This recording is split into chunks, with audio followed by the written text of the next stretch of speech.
Dispensados Cast. Oferecimento: Santa Rita, 26 anos de tradição. Começando mais um episódio do Dispensados Cast. Primeiramente, já pedi desculpas, pelo sumiço, passando por uns probleminhas aí, mas olha, o episódio de hoje eu vou garantir pra vocês que tá de qualidade, não é não, Fredinho? Hoje a gente tem um baita de um convidado, uma presença aqui com a gente, né, Bernardo? E o episódio tende a render muito assunto bom hoje aí.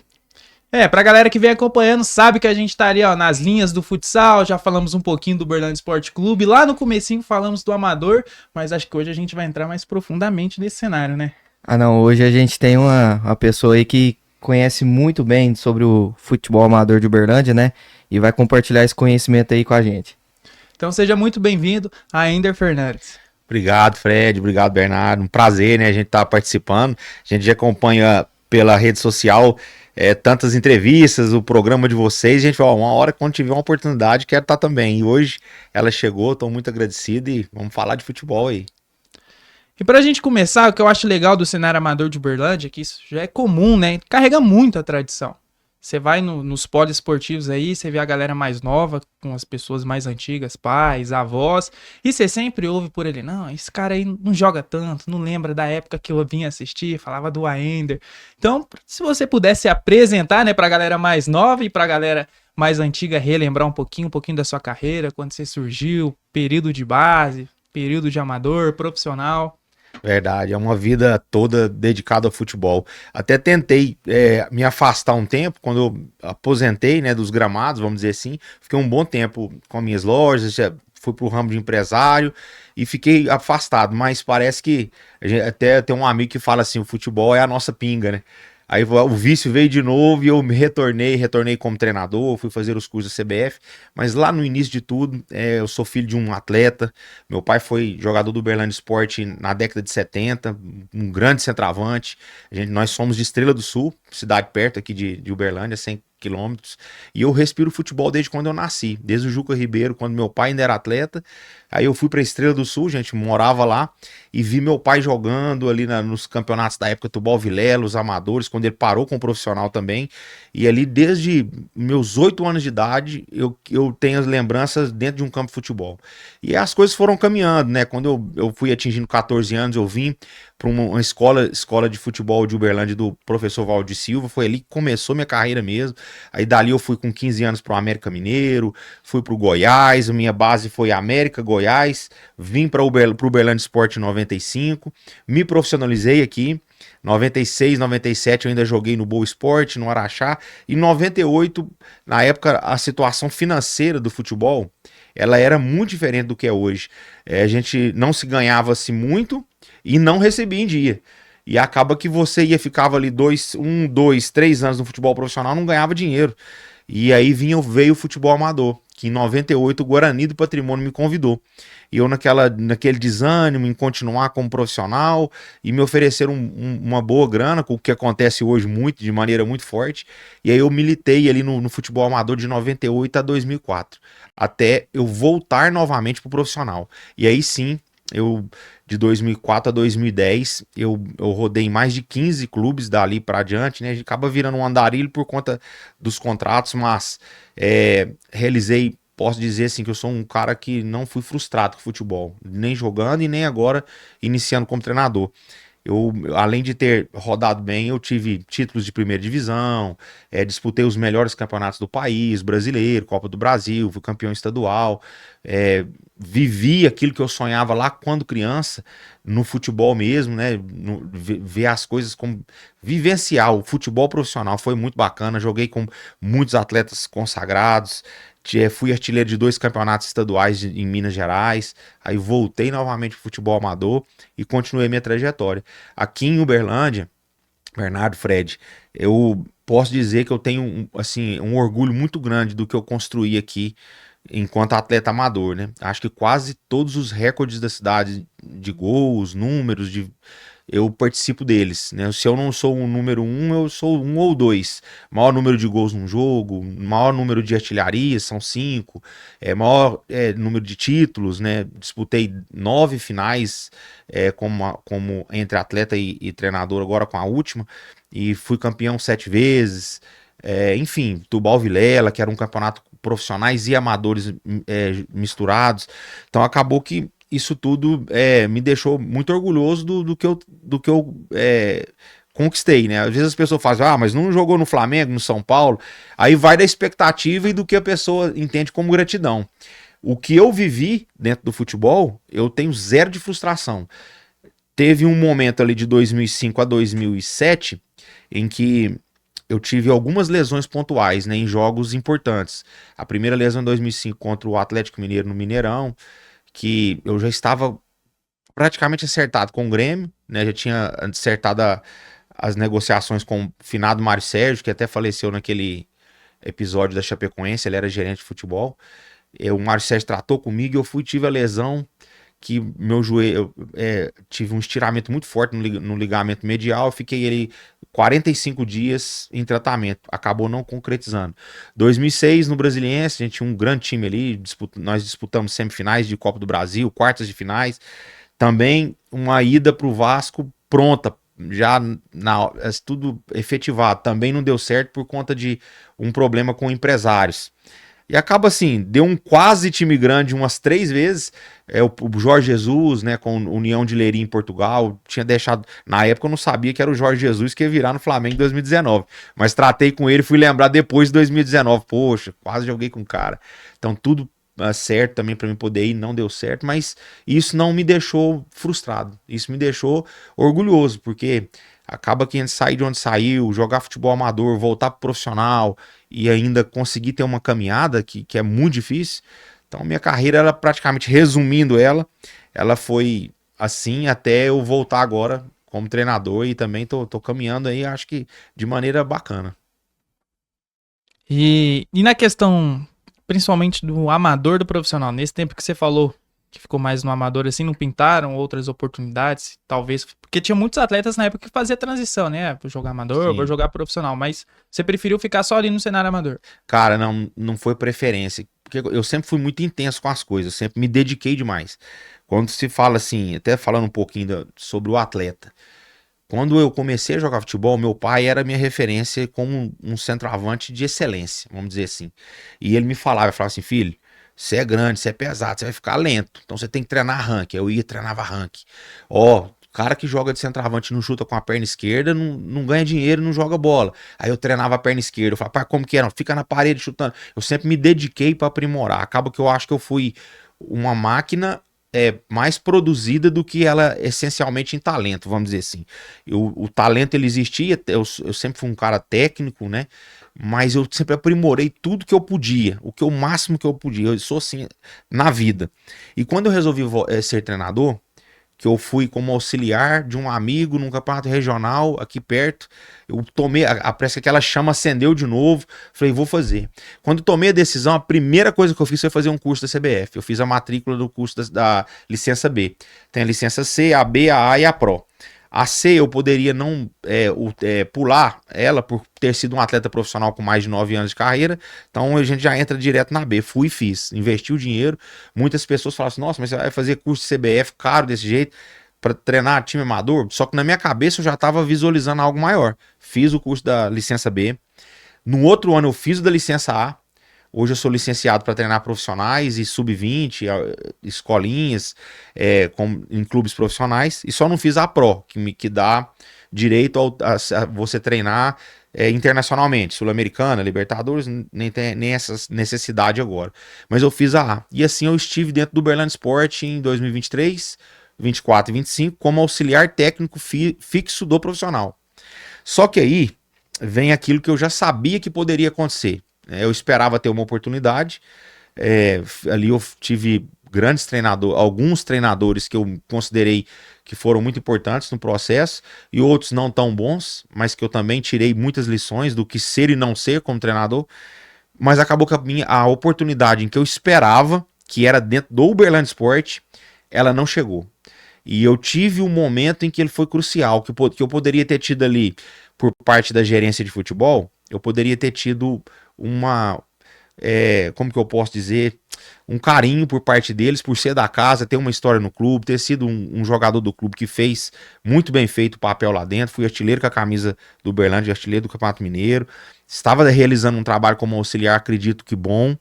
E os jogadores, principalmente no ano de 2024, muitos deles falavam, professor, você podia assumir quando caiu um dos treinadores. E eu estava pronto, tanto como as licenciaturas da CBF, como eu acredito como a experiência de uma vida inteira dentro do futebol, por conhecer o Uberlândia Sport, conhecer o que o torcedor exigia. Eu acredito que eu poderia ter tido ali 1 ou 2 partidas. E eu, Bernardo, Fred, eu vou falar assim, sem erro, sem medo de ser feliz. Em 2 oportunidades nessa transição, se eu tivesse tido a oportunidade de dirigir o time um jogo, eu acho que eu teria me lançado no cenário estadual, pelo menos, que era no cenário de Minas Gerais. Porque eu sabia mais ou menos o que precisava ser feito para melhorar aquilo que não estava bom. E eu tinha as coisas dentro do clube já. E infelizmente, em um dos processos, eu esbarrei numa gerência de futebol, num gerente de futebol, que eu até ajudei dentro do que eu pude lá dentro. Eu esbarrei, né, numa falta de, não vou falar lealdade, porque ele não precisava ter me contratado, mas ele poderia ter me oportunizado. Acho que era isso. Não tinha o porquê não ter feito. Resolveu não fazer, eu respeito, porque também deve ter as convicções dele, mas que também não deu certo. Foram convicções que não deram certo. Ou que, a verdade não é que não deram certo, eram bons profissionais que vieram. Mas a forma como foi conduzida atrapalhou até esses profissionais. E eu não tive essa oportunidade. Aí veio o Voluntários, me convidou para vir para o futebol amador. O Gelmo, um cara que é meu amigo há muitos anos. Eu já estava na região, no Campeonato Regional de Patos de Minas, bicampeão invicto, 23 e 24, semifinalista em 25, então lá já tem um nome já até bacana na região, lá pelo Alto Paranaíba. E vim para o Voluntários, onde conseguimos um título inédito também para o Voluntários. Há 10 anos que formava esses melhores elencos e não conseguia ganhar. Eu acho que eu contribuí bem nesse 2025 que passou, agora iniciar um 2026. E aí, respondendo a sua pergunta, finalizando, não é que eu não quero, é que a oportunidade em que eu achava que tinha que ter tido, ou na hora, ela não apareceu, e agora elas apareceram de forma em que não me agradou. Então eu prefiro continuar aqui na onde eu me sinto em casa, né, que é o futebol amador. Anderson, você comentou sobre, tanto na parte quando você jogava e agora como treinador, sobre os detalhes do futebol, né? Como que um detalhezinho, às vezes, muda uma trajetória inteira. Às vezes um detalhe ali que não deu certo no Uberlândia, você, porventura poderia estar lá, poderia ter iniciado uma carreira, mas aí por esse detalhe, você acabou assumindo Voluntários e sagrou campeão ali com o elenco ali, que era um baita de um elenco ali que foi formado. E anteriormente você comentou também sobre o pessoal do Uberlândia, os jogadores que pediam você ali para ter essa chance, né, uma partida, e quão é importante essa gestão de elenco, né, de estar ali, porque a gente vê o Voluntários aí já há vários anos batendo na trave, né, e a gente observa o elenco do ano passado, no meio campo, por exemplo, tinha 3, 4 camisas 10. Então, assim... De nível profissional. A minha pergunta é assim, como que você fazia para deixar essa rapaziada motivada ao mesmo tempo? Porque, assim, a gente sabe que futebol amador tem o ego, né? O cara tá ali, ele quer jogar. E a gente via Myron César, Gilberto, que pra mim, cara, o Gilberto é um dos caras que eu mais vi jogar futebol. Craque. E o próprio que fez o gol do título. Carlos, Hugo. É muito craque pra você usar um ou dois. Então assim, eu ficava, cara, o Ainder vai surtar uma hora, que é muito cara bom. Ali na cabeça da área, o Patrick, que acabou ficando fora da semifinal da final, fez um campeonato espetacular. Sim. E aí eu tive que tomar uma decisão que até frustrou muitas pessoas, inclusive ele, mas assim, pela qualidade, a quantidade de jogador. Concordo com você, é uma pergunta bacana. Fred, a minha opinião é que o que diferencia um treinador hoje de ser bom ou não é a gestão de grupo. Por que eu te falo que essa é a diferenciação? Treinos, eles quase todos dão os mesmos. Eu passei ali dentro do Uberlândia e na minha carreira inteira, o treino não muda. Muda muito pouco, ainda mais hoje com a quantidade de informações e de cursos. Você pega um auxiliar hoje, formado pela CBF, e traz ele para o Uberlândia, aí você pega outro e traz depois, uns 5, você vai ver os mesmos modelos de treino. é a mesma coisa. Então todo mundo sabe treinar um time. Vamos dizer assim, o que tem que fazer num espaço reduzido, contra-ataque, número de jogadores em recomposição, como que é o esquema, como funciona um 4-3-1-2, um 4-4-2, um 4-3-3, como que se treina.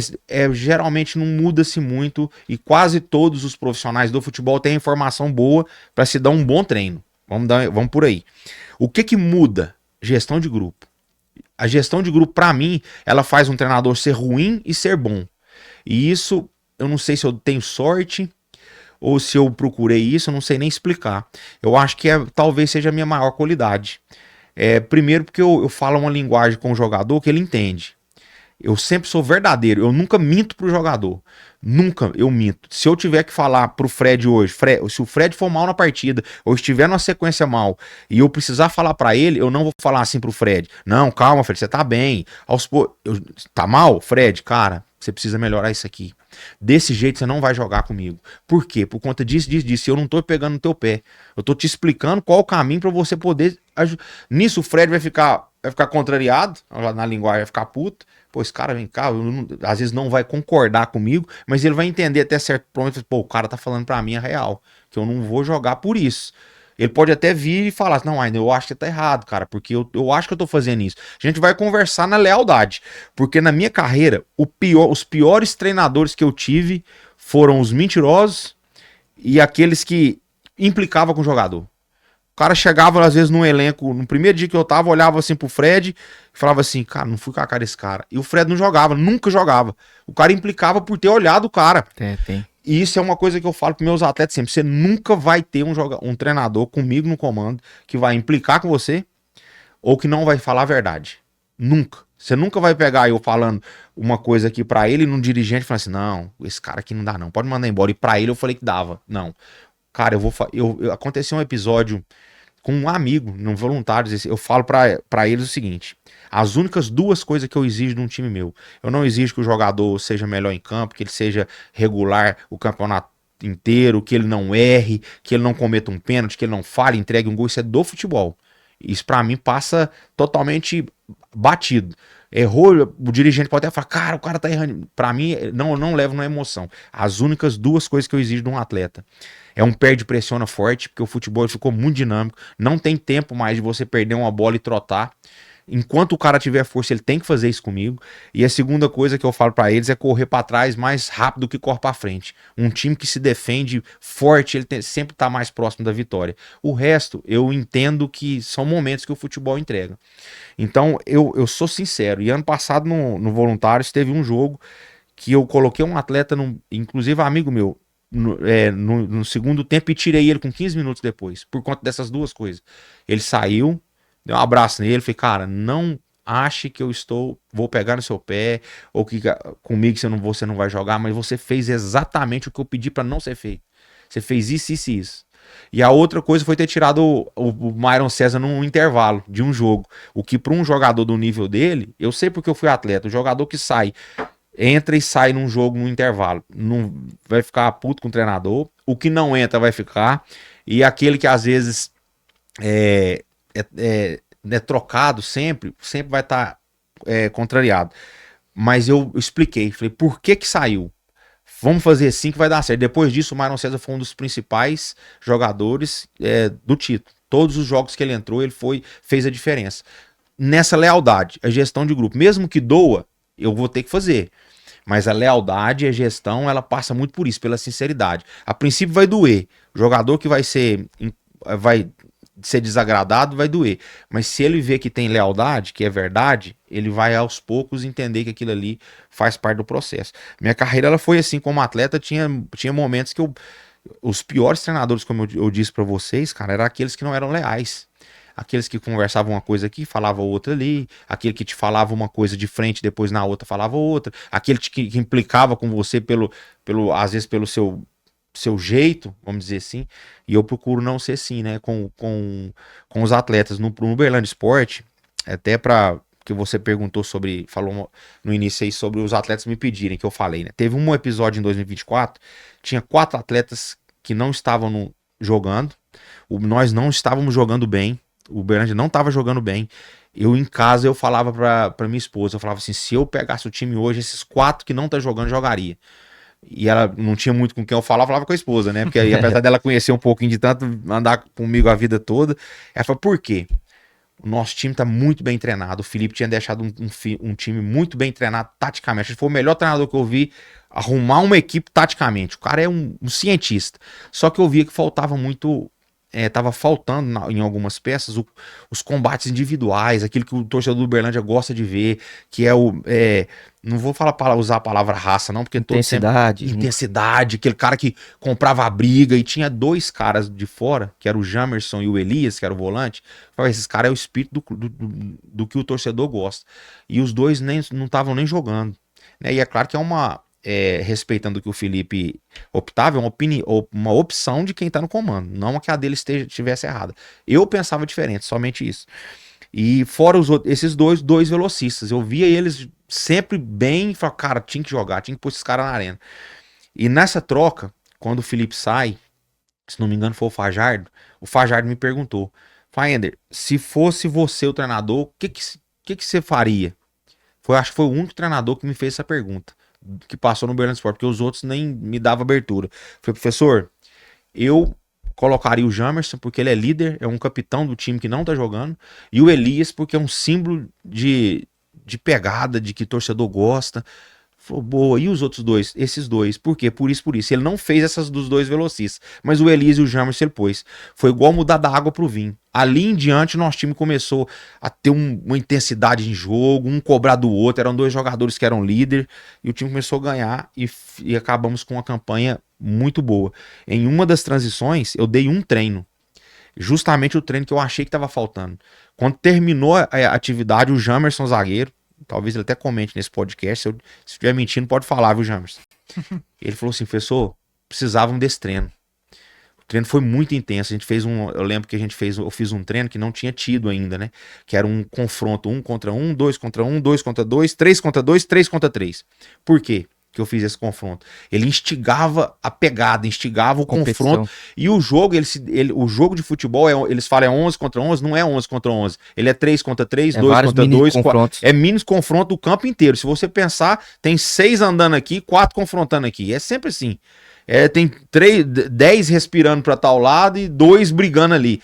Então, esse é o futebol, vamos dizer assim. E eu achava que faltava isso nos minicampos, nas competições picadas. E nós fizemos um treino espetacular e os jogadores gostaram. Foi ali que alguns falavam, pô, como o Fajardo ainda não tinha assumido, já não sabia quem era que ia assumir, alguns deles se manifestaram, não que era contra o Fajardo. Quando o Fajardo assume, aí é claro, o grupo era muito bom, o pessoal era muito bacana, eles eram muito profissionais, aí essa conversa comigo já parou por ali mesmo, e eu tratei também de ajudar o Fajardo dentro do que era possível. Mas basicamente isso. Perfeito. Não, e é bacana você falar de toda a sua trajetória, assim, toda a história que você carregou na cidade, que até recentemente, trabalhando lá na TV, né, quando o Jorge Castilho caiu do Uberlândia, começou a surgir o nome do Aender, assim, nos posts do Uberlândia, não, traz, não sei o quê. Aí assumiu o interino, acho que é Brandão, se eu não estiver enganado. Gustavo Brancão. Brancão, isso. E aí, mesmo assim, a galera não criticando ele, não diminuindo, mas tem um legado que você deixou ali. A galera te conhece, nem são os mais saudosistas, assim, mas é algo que você construiu aqui na cidade e hoje você deve ser reconhecido aí por vários que acompanharam, né? Sim. É bacana sua pontuação, porque, na verdade, eu nem fiquei esperançoso, não, com o convite, não. Vou te explicar por quê. O Uberlândia hoje passou por uma transição, a SAF, que eu fui um dos que mais apoiei, precisava mesmo, que foi feito, foi muito bom pro clube. Eu acredito que em breve o torcedor do Uberlândia vai ter muita alegria. Eu tenho certeza disso, porque agora tem um dono, né? Agora tem uma pessoa que não pode perder dinheiro e é um cara que não tem nenhum tipo de intenção a não ser ganhar dinheiro também e fazer do Uberlândia grande, porque se o Uberlândia começa a ganhar e começa a se desenvolver, esse cara vai ter um produto valorizado na mão. Isso é da vida, então ele vai fazer bem feito. O início não tem sido tão bom, mas também tem sido na parte administrativa tem sido espetacular, já tá bom demais. E por que eu não fiquei esperançoso, Bernardo? Porque quando tem essa mudança, mesmo que ainda fosse associação, já era difícil de ter a oportunidade. Tendo um dono, agora ele traz todo um histórico com outros profissionais, pessoas que trabalharam com ele no Atletique, ele não me conhece, as informações que chegam, elas são cruzadas.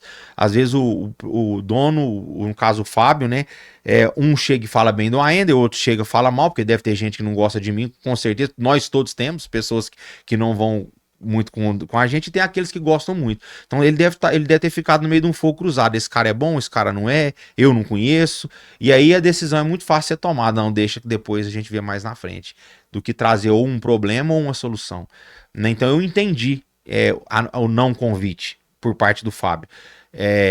E o que me deixa magoado, vamos dizer assim, foi justamente na época da associação, não agora. Agora eu sou um torcedor do clube e estou como todos, né, ali torcendo para que realmente dê certo. Mas eu acreditava que seria difícil mesmo, mas me deixou muito feliz porque meu nome apareceu na mídia, meu nome apareceu dentre os torcedores, muita gente da Jovem Uberloucos, da Inferno Verde, que são as organizadas que acompanham o time 50 anos, 30, 40 anos, não, ainda tem que ser você, não, você conhece o clube, você tinha que estar lá pelo menos como auxiliar fixo do clube, cara, aquele ali me enche de orgulho, porque são torcedores que conhecem do Uberlândia Esporte, não caíram de paraquedas lá, e me valorizam, né, a imprensa uberlandense, eu sou muito grato à imprensa que me acompanha desde a minha categoria de base, né, todos eles conhecem minha trajetória de frente para trás para frente,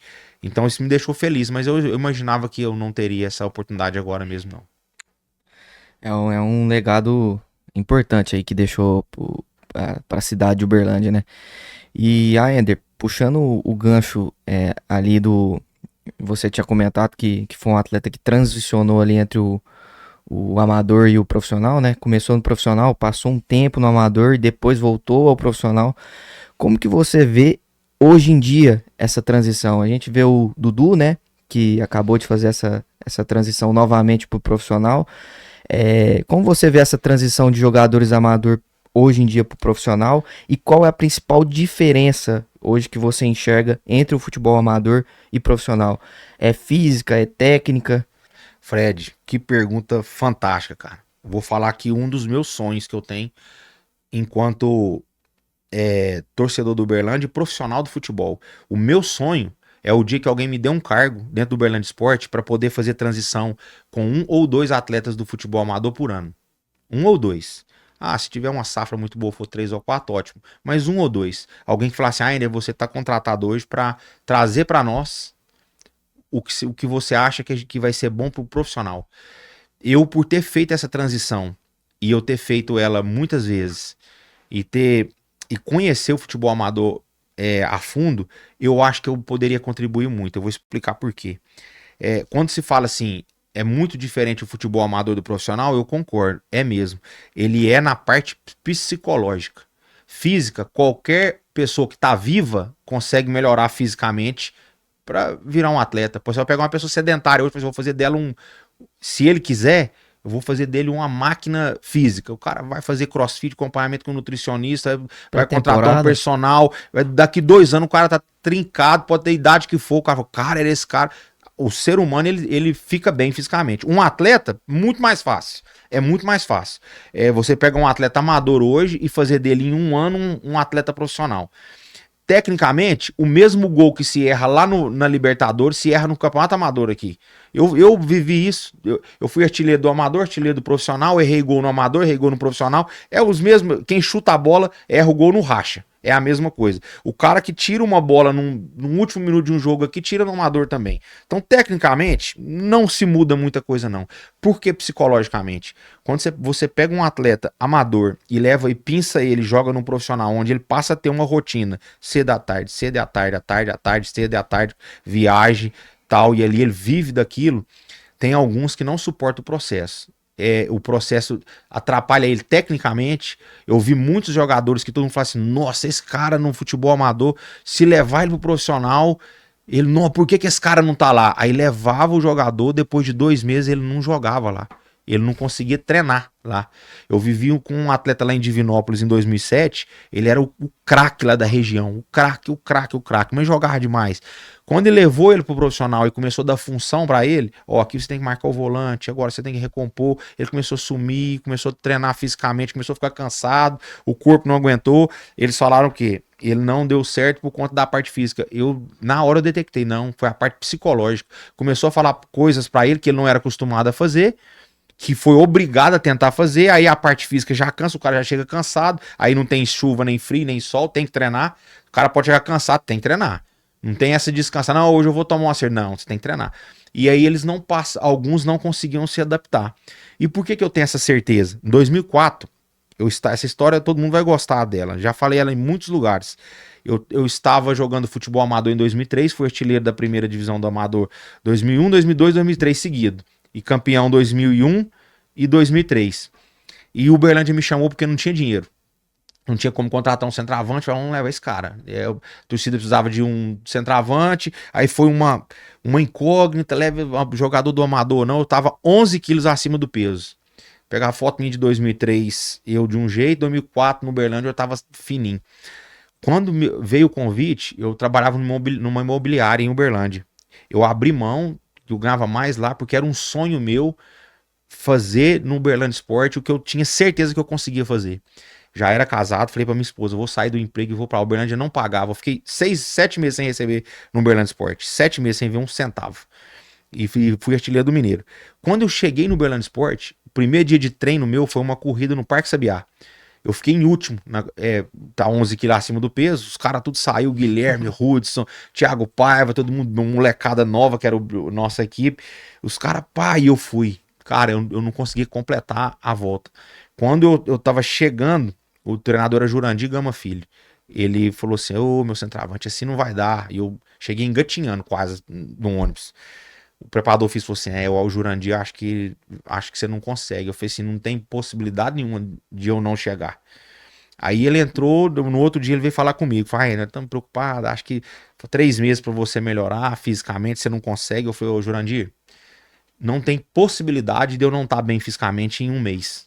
Não tem possibilidade. E aí ele falou assim pra mim, vamos apostar então. Ele brincou, porque eu acho que você não consegue. Eu falei, não, eu consigo. Aí ele pensou que eu ia apostar dinheiro não tinha, tava nem recebendo. Aí eu falei, vamos fazer o seguinte, se eu não chegar em 30 dias no peso e na condição física que você e o Vladimir quer, eu mesmo peço pra ir embora. Não preciso de você me dispensar, não. Só que se eu chegar, você vem correndo lá da Vila Olímpica, você e o preparador físico. Aí eles riram, brincaram. Falaram, tá fechado, então nós estamos precisando fazer uma caminhadinha longa. Nós treinávamos no Juca Ribeiro e na Vila Olímpica. E eu comecei, cara. E eu fui. E eu treinei, eu cortei aquilo que um atleta não podia ter e fui fisicamente. Foi uma luta, não foi fácil. O primeiro coletivo que nós tivemos foi lá na Zufub. Ele me pôs no time reserva, eu pesado. Eu fiz 2 gols no time reserva, ele me passou pro time titular, eu fiz mais 2 gols, e o time titular ganhou de 3-2, e tinha uns membros da Inferno Verde, vendo, os caras ficaram assim, impactados, né? E eu coloquei que psicologicamente aquilo não me atrapalharia, que eu ia voltar. Com 30 dias eu perdi os 11,5 kg, perdi meio a mais, fiquei muito forte, porque eu lembro que eu me dedicava no descanso, na alimentação e na suplementação, igual eu nunca tinha feito na vida. Eu encarei aquilo ali como uma missão de guerra mesmo. E eu fiquei bem. Tanto é que eles tiveram que pagar a aposta, vocês pensaram que eu tava brincando. Eu falei, vocês têm que vir correndo. Não, mas a gente tava querendo que vou. Não, eu falei assim, se eu não chego, você me mandava embora? Ele olhou pra mim. Você não ia assinar o contrato, não. Eu falei, então, já que eu cheguei, você tem que vir correndo. Aí eles foram. Depois disso, eu me tornei de novo ali um atleta de fato, né? Eu fiquei muito bem fisicamente. E voltando a essa pergunta, o que aconteceu nessa diferença? Eu soube administrar psicologicamente aquilo que eu ia enfrentar.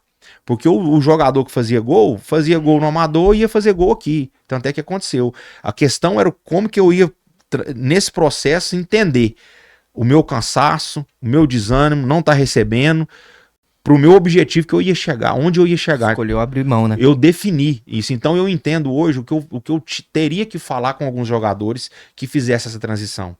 Qual caminho eu ia explicar pra eles. Porque eu jogar bola, cara, eu não preciso ensinar pra um atleta que sabe jogar. Se você é bom jogador, eu não preciso te ensinar a bater na bola. Você já bate na bola já. Eu preciso te explicar o que fazer no processo entre um ponto e o outro. Então, assim, eu tenho esse sonho, porque eu acho que eu poderia ter ajudado muitos atletas na cidade de Uberlândia, deixaram de ser profissionais ou serviam o Uberlândia Esporte por conta da paciência do dirigente. E eu até entendo, até certo ponto eu entendo, o cara que pega um atleta que ele vem cheio de probabilidades e o cara chega lá e não vai. Aí o cara que tá analisando lá fala aí, ó, lá joga, agora aqui não vai. Mas não é, tem um porquê de não jogar lá. Eu já vi o contrário, Fred. Jogadores profissionais que jogou comigo em alto nível. Eu trazia pra jogar o futebol amador, o cara bem fisicamente chegava aqui, quebrava a bola. Aí falava assim pra mim, cara, parecendo que eu não sei jogar bola. É porque são dois mundos diferentes, o futebol amador e o futebol profissional, dois mundos diferentes. Hoje eu tô fazendo a transição com um desses atletas, que era do Uberlândia Sport, tá andando comigo na região. Eu falo pra ele o tempo inteiro, você tá se comportando como se fosse um atleta profissional. Você vai ter que parar. Aqui no futebol amador é diferente. É assim, assado. Até a sua movimentação é diferente. Então eu acho que se eu tivesse essa oportunidade, cara, eu ajudaria alguns atletas. Escutando você falar sobre isso aí, eu pego até o meu exemplo. Eu tive algumas pequenas passagens no profissional, e no meu último clube, que foi o Guarani de Divinópolis, ali na pandemia, acho que o 90% foi cabeça. Acho que foi ali, chegando no último jogo ali pra acabar, a gente precisava empatar com o Ipatinga pra não descer pra terceira na época, né? Pra que era a segundinha. Uhum. E ali eu já tava aqui, acaba esse jogo que eu quero ir embora, porque minha cabeça não tô aguentando mais, e pandemia, e eu com oportunidade pra trabalhar com outra coisa, e tava praticamente não tinha recebido acho que o primeiro mês, e um monte de salário atrasado, e a gente fica naquela, será que compensa?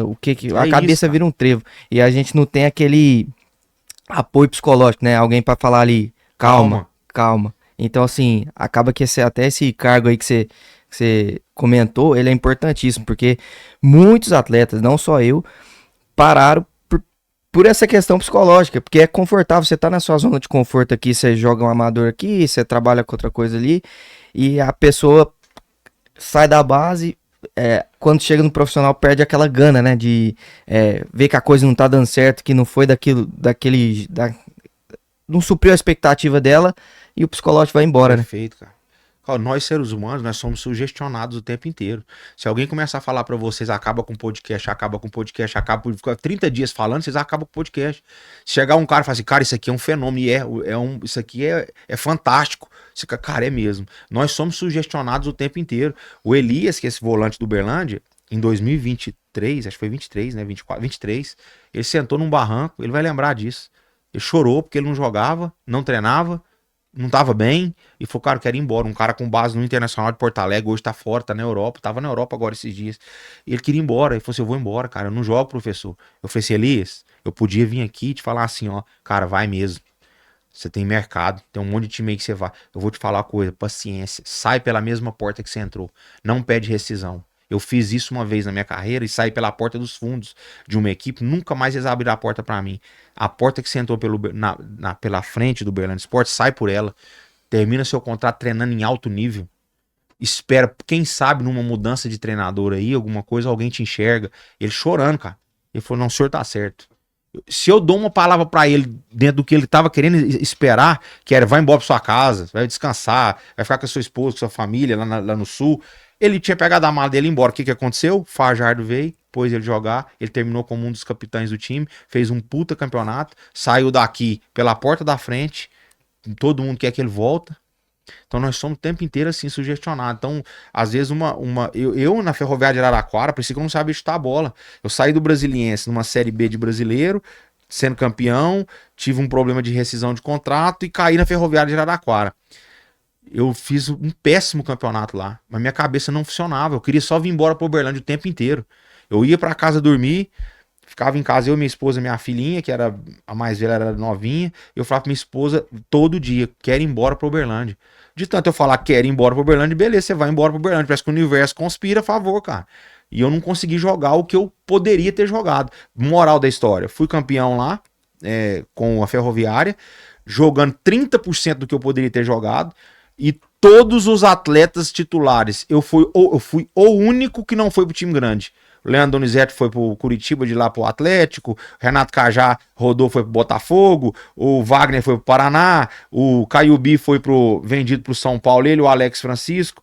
Depois o Caiubi foi pro Wolfsburg da Alemanha. O Caiubi era reserva meu. Ele foi, eu não fui. Porque minha cabeça não me fez render. Se eu tivesse rendido lá o que eu tava rendendo no Brasiliense, no Uberlândia, eu teria sido um desses jogadores. Mas lá eu não merecia ir mesmo, de fato. Tudo isso. Então o jogador ele pode ser bom hoje e ruim amanhã. E ele pode ser ruim hoje e amanhã espetacular. Isso é o atleta. Esse é o atleta. O atleta olímpico é assim, ué. O cara ganha uma medalha de ouro olímpica esse ano, depois de 4 anos o cara vai lá e não classifica para uma classificatória. Como que você explica isso? Um cara que treina todo dia. Cabeça. E baseado nesses seus relatos, fica até uma pergunta curiosa, né? Você que soma muita experiência, base, profissional, amador, falou desse talvez possível cargo no Uberlândia, seria muito importante no esporte, deve ter também outros clubes. Nunca pensou em abrir um projeto do Aender assim também? Questão de, não vou nem falar escolinha, né? Mas com atletas mesmo, porque toda experiência que você tem ajudaria pra caramba. Porque não vou falar que falta, mas o período de fundamento ali, de fundamentação de um jovem de 5 até seus 17 anos, faz muita diferença. Perfeito. Eu pensei várias vezes. Teve alguns anos atrás, não sei se 2 ou 3 anos, eu até coloquei isso num papel para poder, pelo menos, pensar, né, numa possibilidade. Criei um centro nesse projeto eu criei um centro de trabalhos para o atleta amador. Só que eu nunca consegui muito fazer as coisas meio que sem estrutura ou sem um planejamento ou sem uma situação em que realmente fosse ser boa. E eu não quis iniciar esse projeto nas coxas, né? Tipo assim, vamos arrumar um lugar, alguém vai me ajudar, eu vou chamar os atletas, vamos lá e correr atrás de 3 bolas, não sei o que lá de material, ou um lugar. Eu esbarro muito nessa dificuldade. Para mim poder fazer, eu teria que ter parceiros, né? Parcerias. E eu não consegui, dentro de quando eu desenhei isso, ter acesso a pessoas que realmente entendessem que isso era importante. Até porque o retorno seria meio difícil, né? Por exemplo, a gente estaria falando não de escolinha, mas de atletas que já tinham uma vida no esporte. Profissionais que não estavam no profissional, jogadores amadores querendo se tornar profissional. Esse era o projeto que eu tinha na minha cabeça. Então ele talvez não renderia valor para quem fosse investir. É o que eu imaginava. Teria que vir do poder público ou do Uberlândia Esporte. Cara, vamos dar um projeto para o Aender dentro do clube com atletas amadores, separado do profissional. A gente só vai lá buscar se tiver condições. Eu acho que seria mais fácil, né? Se o Uberlândia Esporte tivesse esse projeto paralelo. Não precisava nem ser dentro do CT para não ter o acesso. Mas vamos fazer um projeto com o Aender para o atleta que ele entende de 15 anos a 25 anos. De 15 a 25 num polo esportivo da cidade, mas quem tá coordenando esse projeto é o Uberlândia Esporte, até para dar motivação pro atleta. O cara tem que saber, eu tô fazendo isso aqui por quê? Ele tem que ter um objetivo, não é lá com a Ender pra gente ver se vai mandar esse cara aleatório. Não, tá lá com a Ender pra ele ir pro Uberlândia Esporte se tudo der certo. Se não der certo, ponto. O cara tem que ter um objetivo. Então, assim, se fosse assim, eu faria, eu toparia. Eu acho que eu daria frutos. Se fosse para me iniciar de qualquer jeito, eu nem iniciaria, não. Porque eu acho que é uma coisa que demanda muita energia para você fazer mal feito. E depois alguém ainda falar assim, viu? Ele falou que faria e não deu certo. Cara, e o que mais tem na cidade de Uberlândia e região são atletas de alto nível. Alto nível. Agora, quantos conseguiria nessa parte psicológica romper essa barreira, a gente não sabe, porque aí vai muito da pessoa, né, do atleta também, do entendimento dele, mas que tem. Eu recebi muitos pedidos, cara, enquanto no Uberlândia Esporte, de atletas de alto nível. Vou dar um exemplo de um. O Estevão, zagueiro, que hoje tá aí na região, não perde para zagueiro profissional nenhum. Concordo em número, gênero. Nenhum. Não. Ele precisava melhorar fisicamente, tecnicamente. Vi jogadores jogar no profissional que se não tinha condições de estar vestindo a camisa do Uberlândia Esporte. Eu falava assim, eu pensava, o Estevam é pior que esse cara? Nunca. Era só ele transitar da maneira certa. Ele me pediu várias vezes, professor, eu queria treinar aí. Ender, queria treinar aí, só treinar. Não tem como, eu não tinha esse poder, aí o dirigente não recebe, o gerente não quer, o presidente não dava não queria, porque acha que é futebol amador. Cara, se eu tivesse pegado 1, 2, 3, no caso do Dudu, eu nem vou pôr ele nessa balança não, porque o Dudu já é um atleta profissional que só veio jogar um amador, né? Mas se você me pergunta assim hoje, quem você levaria pro Uberlândia Esporte de 2025 esse ano? Um que eles nem cogitaram, o Júlio Volante, do Voluntários. Era pegar, levar lá e ia dar fruto. Eu garanto que ia dar. O Júlio, o volante do Voluntários, é um volante moderno que marca, ataca e arma. É o que todo time precisa ter. Ele faz. E com a condição física já pronta pro profissional. Ele não ia sentir nada a transição. Um motorzinho, né? Um motor. Aí você pegaria 5, 6 do Voluntários? Não, porque eu acho que o processo ia dificultar alguns. Mas 1, 2 eu levaria e eu tenho certeza que não voltaria. Mas tem alguns que já teve até experiência no profissional, né? O próprio Hugo, já joguei algumas vezes com ele. Jogador que tem um histórico. É. Sabe uma outra coisa, até eu falando demais aqui, me alongando. Tem uma coisa que acontece com o atleta, que eu vivi e que eu sei enxergar em alguns, que é a maturidade esportiva. Eu, a Ender, quando eu tive base no América, no Goiás, se você me perguntar assim, quando você foi protagonista no futebol? Até os 25 anos, falando de profissional, eu não fui. Eu tinha uma dificuldade física por ser muito grande, talvez ser lento, tá pesado, fazia gol no amador, mas não chamava tanta atenção na parte de mobilidade, parte técnica, e eu não tinha a força suficiente para me deixar como protagonista. Eu fui atingir minha maturidade física com 25 a 26 anos. Aí eu fui protagonista em todos os times que eu passei, mas eu tava muito forte, o arranque era muito forte. E aí foi onde eu entendi. Tem jogadores que atingem essa maturidade física com 16 anos.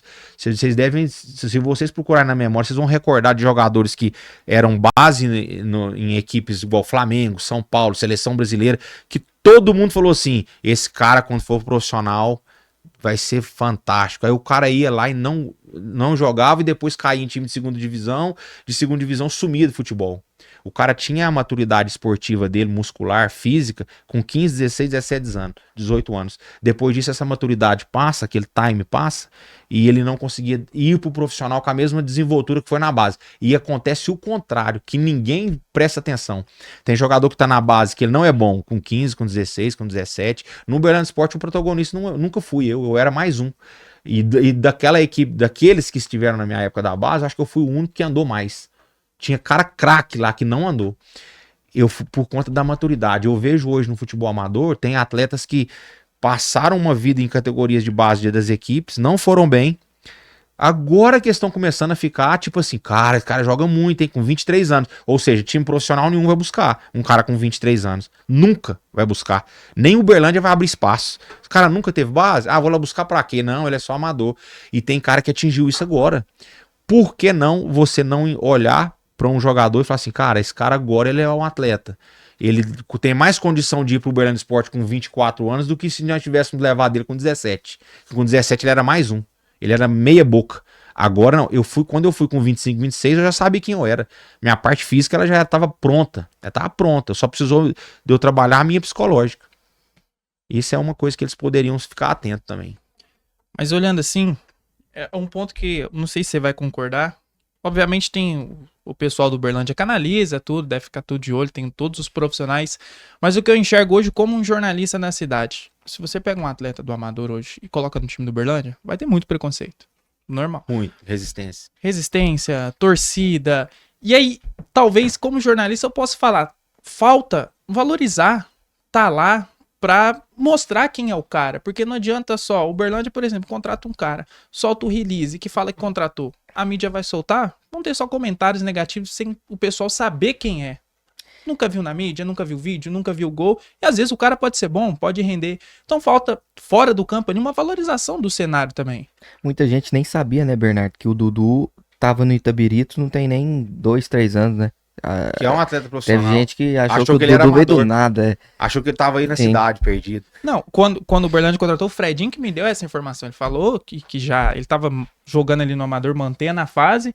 Já sabia que ele tinha jogado no Atlético ali, mas pensei que não tinha vingado e tudo, porque não tem uns caras em cima, assim, falta valorizar a região, o cenário, para mostrar mais quão enraizado e quão forte é. Eu acho até que eles pensam, assim, defendendo o dirigente, até eles têm uma predisposição em querer valorizar. O que é o problema? Você falou aí sobre a pressão. Eles sofrem muita pressão também, de pegar um atleta do futebol amador, levar pro profissional, de repente o cara entra num jogo, lá é o pior em campo dentro do Parque Sabiá, e a mídia cai matando, o torcedor fala, aí é jogador amador, quer trazer jogador amador, e aí os caras sofrem de lá também, enquanto dirigente. O que eu vejo que teria que ser feito de maneira correta era ter esse projeto, ter essa abertura, só que ser feita de maneira transicionada com tranquilidade. O próprio atleta sabe isso. Você tá indo, mas calma que você já não vai sair, vai ter que jogar, não. Vamos passar por isso aqui no campo B primeiro, dando um exemplo, né? Aqui tá vamos transitar esses caras aqui de uma maneira mais tranquila, sem pressão da opinião pública, mas também sem a pressão de que se você não estiver bem em 3 meses, nós vamos te mandar embora. Calma que você tem um contrato de 2 anos, nós vamos te cobrar ano que vem. Se porventura você, esse ano, já der fruto, beleza. Mas também um atleta ter essa tranquilidade, a imprensa saber que essa transição ela é assim, para tirar a carga de todo mundo, do dirigente que tá levando, do atleta que tá indo e da opinião pública que vai cair matando. Calma que o Fred foi para lá, mas ele tem esse ano de transição. Isso tem que ser evidenciado, né? Agora funciona assim. Então tá, vamos buscar o Fred. Tá, todo mundo falando que o Fred é bom jogador. Vamos lá pegar o Fred. O Fred vai lá 1 mês, ele tá sentindo fisicamente, tá tendo uma transição. 2 meses, aquela transição psicológica, física. 3 meses ele não jogou, nenhuma partida. Ele mesmo tá assim, cara, eu tô aqui só treinando e quer saber, eu quero ir jogar de novo amador, que lá eu jogo. Ele não foi trabalhado psicologicamente, o dirigente tá esperando só ele errar pra mandar ele embora. E a torcida tá só esperando ele errar no Parque Sabiá pra xingar ele. É um processo totalmente errado, equivocado. Eu só não passei por isso no Uberlândia, acho que foi, não contei isso aqui ainda, foi o único jogo que eu tive na minha vida que eu falei que estava com a lesão e não estava. Porque eu sabia que se eu jogasse do jeito que eu tava daquele dia, eu ia ser vaiado pela torcida e muito provavelmente eles iam falar assim, aí ó, só faz gol em amador. Eu lembro que era um amistoso contra o Mamoré. Eu treinei, eu tava naquele processo dos 11 quilos, treinando. Foi amistoso contra o Mamoré. O que o treinador fez? Vamos pôr o Aender. Um bom teste agora. Minha perna tava assim, tremendo lá em casa. Eu deitado na cama, eu tava tão cansado do processo que eu tava passando, que eu deitava, eu lembro, eu tava dando câimbra à noite dormindo, pra um jogo 2 dias depois. Falei pra minha esposa assim, não vou nunca. Eles estão só esperando eu errar, igual fizeram com o Tchulin. O Tchulin caiu num pau de uma bandeirinha lá no Parque Sabiá, a torcida quase matou ele. Aí, Safagão e Amador, o cara tava cansado, ele tava morto. Ele não tinha condição de desempenhar. Eu lembrei na hora daquilo, falei assim, eles estão esperando eu ir lá, jogar mal e falar assim, tá vendo? Não falei? Quando chegou no treino de sexta-feira, eu falei assim, eu tô com uma dor na coxa. Foi a única vez que eu menti enquanto atleta. Porque eu sabia que se eu jogasse no domingo, ia me decretar minha morte dentro do clube. Ele falou pra mim assim, mas você não vai jogar? Você tava bem até não aconteceu, não. Eu tô com uma contrato, não tinha exame, não tinha nada, o Bernardo não tinha nem dinheiro. Fiquei lá, falei assim, não vou jogar. E não fui. O time foi lá, empatou 2-2, voltou. Aí tinha uma semana de viagem para jogar contra Cruzeiro, Vila Nova, aquele Cruzeiro da Tríplice Coroa, com o rival da Alex, o time era bom demais. A gente ia fazer uma excursão, jogar contra o Vila, contra o Cruzeiro e tinha um outro jogo, não sei se era a América. E aí eu falei, o quê? Agora eu não treino de sexta até terça pra minha perna descansar, viagem quarta, porque eles vão ter que me levar na viagem, porque tá doidinho pra me mandar embora, eles vão me levar. E eu vou jogar vou jogar lá quinta e domingo contra Cruzeiro. O que aconteceu? Eu descansei minha perna, fiquei com minha musculatura preservada. Entrei no segundo tempo contra o Cruzeiro, fiz 2 gols. Nós empatamos 3-3 com aquele timão. Eu fiz 2 gols muito bonitos. Aí ele foi obrigado a me pôr contra o Vila Nova de Nova Lima. Nós ganhamos de 3-1, eu fiz mais um. E joguei muito. Voltei de lá com que jeito? Na condição de titular do time. Ponto final. E assim eu falei pra alguns amigos meus que foram pra profissional. Falei, cara, você tá bem pra jogar? Se não tiver, não joga. Isso eu falei pro Tchulin. Na época ele foi perguntando, você tá bem, Tchulin? Ainda tô morto, tô cansado. Falei, não joga. Se você jogar, eles estão só esperando você errar pra você te mandar embora. E você sabe fazer gol, cara. Você é bom jogador. Aconteceu isso com o Tatu também. Tatu pegou uma fase no Uberlândia Sport que ele poderia ter jogado melhor, mas estava na transição. Poderia ter sido muito melhor do que ele foi. Então, assim, se o atleta não tiver esse entendimento de onde ele tá caindo, ele bater e voltar. Bater e voltar.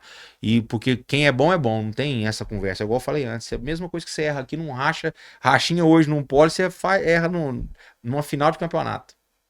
Muda muito. Wander, e como que você enxerga essa questão? Você foi um centroavante, né? E você até comentou no começo que a maioria dos recordes do amador é seu ou você é o segundo, né? Eu imagino que você esteja disputando ali com o próprio Neto, né? Que foi outro grande camisa 9 que passou aqui no amador. Sim. E hoje a gente vê uma falta, né, de grandes camisas 9 aí, tanto no amador quanto no profissional. A que motivo que você acha que deve essa falta de camisa 9? Você acha que o futebol mudou? Ele tá tirando essa figura? Porque hoje a gente vê até alguns times usando camisas 10 de falso 9 ali, caras mais de movimentação, e essa figura do centroavante ali que tá de área sumiu, né? Então, assim, principalmente os mais antigos, a gente teve aqui com o Lilica e com o Luiz Helso, e eles elogiaram demais você, o Neto, falam que realmente essa figura do 9 tá em falta, né?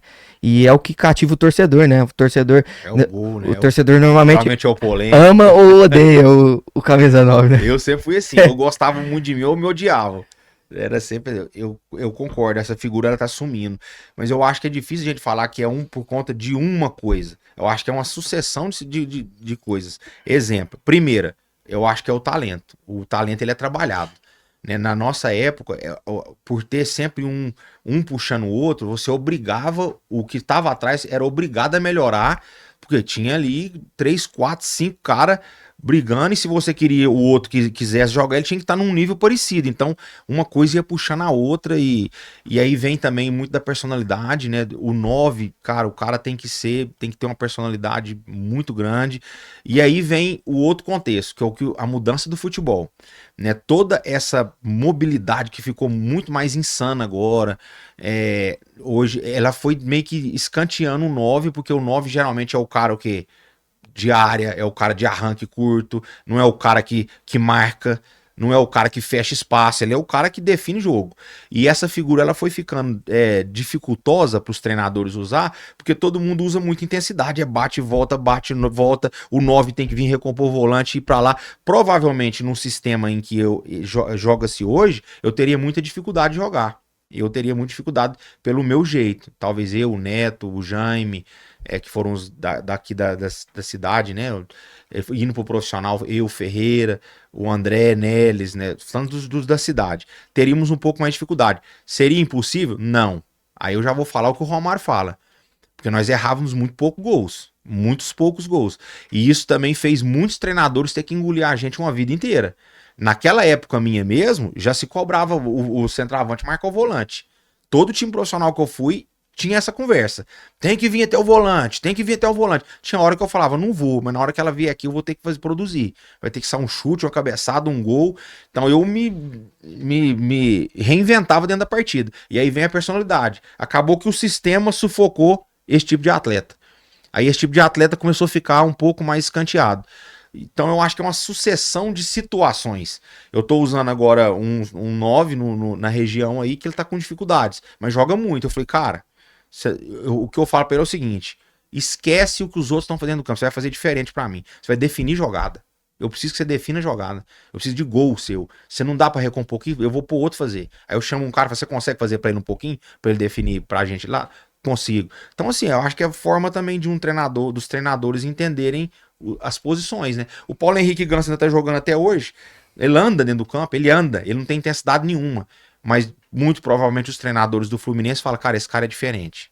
Eu preciso ter nele. Na hora que ele for entrar, eu vou precisar que essa bola para no pé dele, que ele tire a intensidade do jogo inteira. Então eles têm uma predisposição com ele, assim a gente pode ter predisposição com outros 9. Mas os caras também tem que querer um pouquinho. Tem que querer um pouquinho, né? Os caras têm que ter um pouquinho de vontade. Eu lembro, você falou do Neto aí, o Neto e eu somos muito amigos, né? Nós disputamos aqui muitos anos no futebol amador, e a gente não queria perder um pro outro de jeito nenhum. O cara fazia 2 gols lá, eu tenho que fazer 3 aqui. O cara fazia um aqui, eu vou fazer o outro ali. Disputa e impulsionando o outro. Mas a gente tinha uma vontade de falar assim, eu vou ter que ganhar. né? Hoje parece que tanto fez, tanto faz. O jogador fala assim, eu saía de um jogo sem fazer um gol, era uma coisa da morte pra mim. Eu chegava em casa, meu dia acabava. Os caras hoje não ligam. Os caras... Antigamente a gente via, acabou o amador, artilheiro, 35 gols, 30. Hoje o artilheiro tá com 12, 11, 8. 9.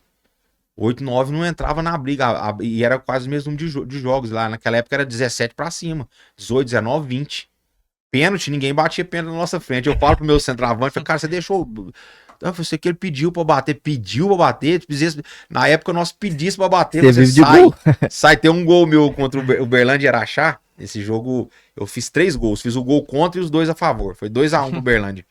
Eu lembro que eu fiz o gol contra, peguei a bola, a torcida xingando, fui lá, depois fiz um golaço de arranque muito forte no meio dos 2 zagueiros e um pênalti. O William sofreu o pênalti. Até hoje ele brinca comigo, o William lá de Presidente Olegário. Ele pegou a bola e pôs debaixo do braço assim, vou bater. Eu peguei a bola da mão dele assim, falei, eu que vou bater. Ele falou, eu que sofri o pênalti, deixa eu bater. Eu falei, não, eu fiz um gol contra, eu tenho que fazer o segundo aqui agora e decretar. Era assim, rapaz. O 9, ele falou, eu que vivo de gol. É eu que ganho pra isso aqui.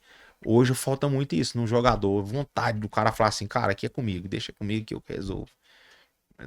Não é nem só amador. Esse dia eu tava vendo um comentário de um comentarista que eu sigo lá, ele fazendo uma menção ao futsal e ao campo. Que ele falou assim, a galera que vê futsal acostumada a ver muito gol, né? Aí eu assisto, confesso, mais futsal do que o campo, né? Porque eu gosto do entretenimento, eu gosto do gol, gosto da emoção. Tem jogo do Corinthians lá que, pelo amor de Deus, dá pra assistir não, velho.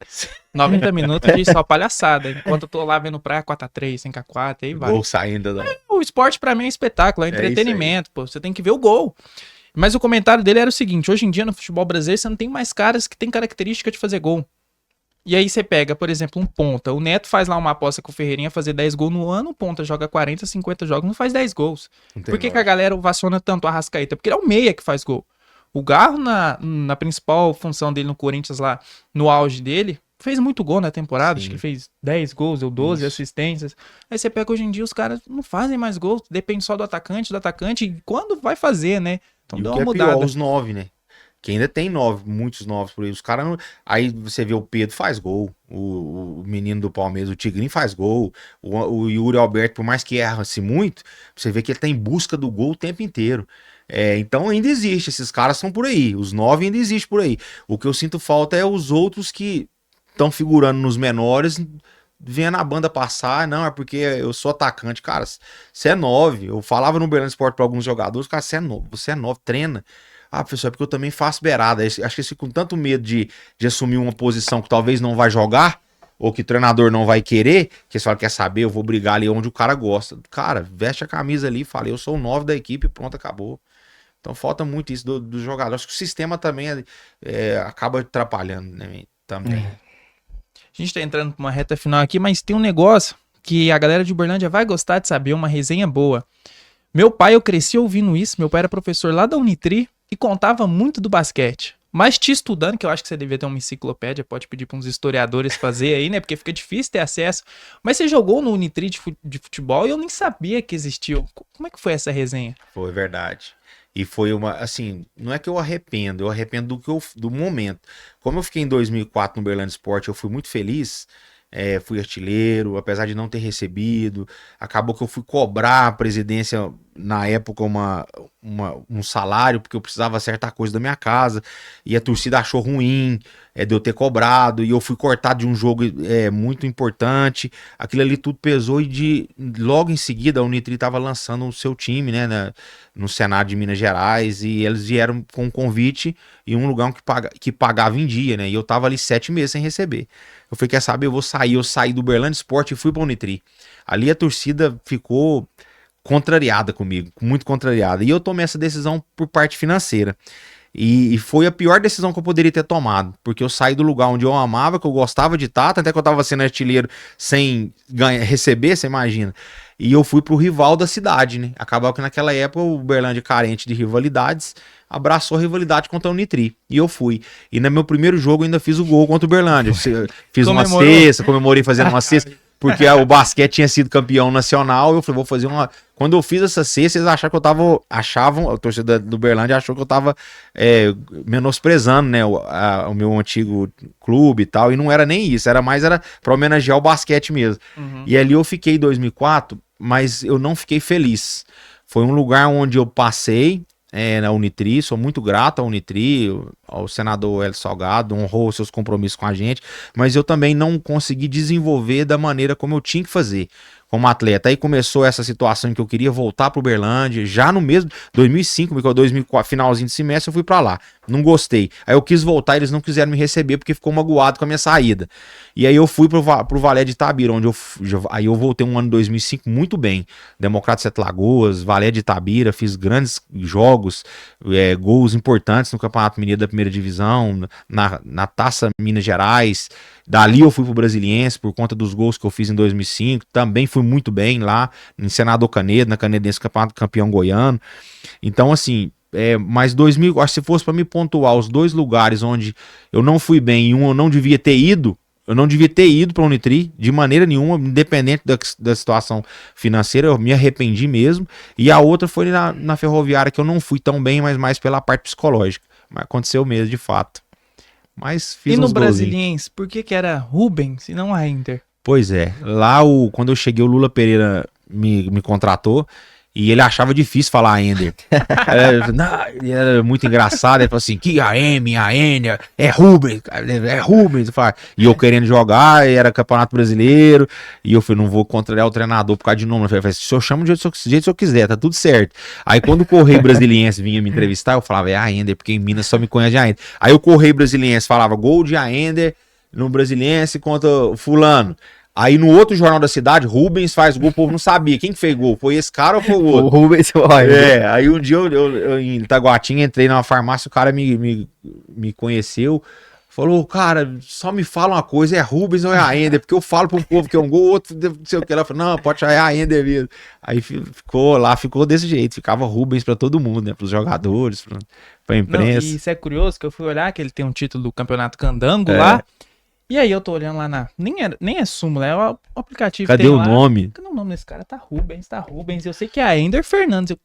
Que é Rubens, o Silvio falou, não, lá era Rubens. Eu falei, pronto, agora ele vai ter que explicar isso aí. Tipo, a Aender é fácil, você põe no Google a Aender, já sai minhas coisas todas. Aí não sai nada do Brasiliense. Quando você põe Rubens, sai Rubens Júnior, Rubens Carlos, aí tem um monte de Rubens, né? Um outro Rubens que era atacante que passou lá em outra época. Aí você começa a fuçar, não acha de jeito nenhum. Acabou que o Lula me atrapalhou.